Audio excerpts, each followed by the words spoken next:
The pink candle on the Advent calendar is often used to represent Mary. And as we think about Mary, one of the bits that we get in the Bible at the end of Luke's account of the birth is that Mary treasured all these things in her heart.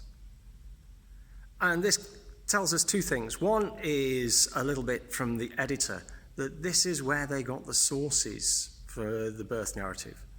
From Mary, who had been there through the birth, had been there through Jesus' life, who'd been there at his death, and also a witness to the resurrection. And that Mary then passed on that information about where Jesus came from and what his origins were.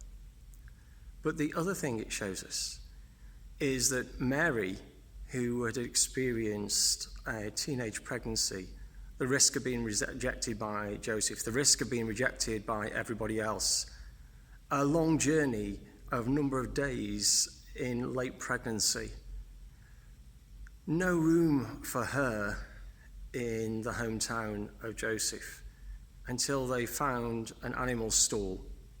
And instead of a carpenter's lovingly crafted crib, an animal's manger, Mary could see all these as the work of God, and she could treasure them and hold on to them through the whole of her life. And can you, in the midst of everything, see where God's at work? Because in the birth narrative, most people missed it.